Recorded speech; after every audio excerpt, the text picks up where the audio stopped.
You think you know this story. The truth is darker than the history books ever admit. Before dawn on December 7, 1941, hundreds of Japanese aircraft were already moving in formation over cold Pacific water.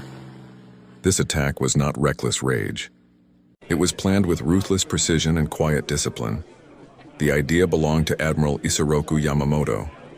He understood a brutal fact. Japan could not win a long war against the United States. He believed that one overwhelming strike might force America into a peace deal before a full war erupted. Japanese carriers moved across thousands of miles of open ocean without radio transmissions. The entire fleet disappeared into weather and silence. Just before 8 in the morning, the first wave hit. Torpedo planes skimmed so low their propellers almost touched the harbor surface.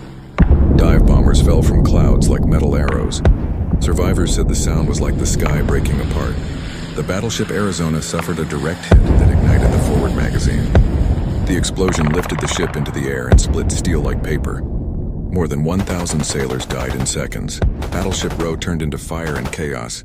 Flames burned across oil-slick water. Men jumped from decks into black smoke and burning fuel. Anti-aircraft guns tried to answer the attack, but many were locked away because it was Sunday morning and nobody expected war at breakfast.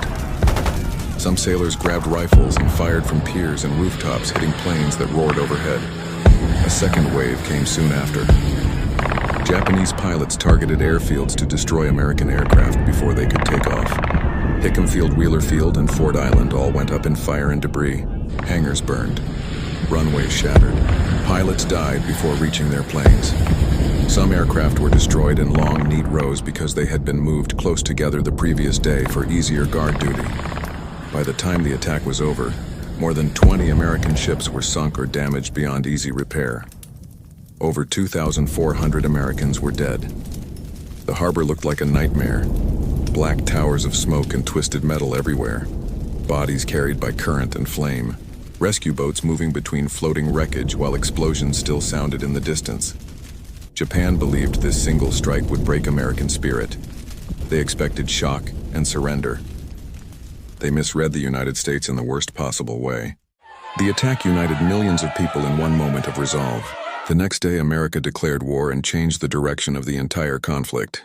Within months, the United States rebuilt fleets, built new aircraft, trained new crews, and pushed across the Pacific, with force Japan never expected. Pearl Harbor did not end a war. It started a fire that would not stop until cities burned across 2 oceans. The attack intended to win everything in one morning, but instead guaranteed a war that Japan could never escape.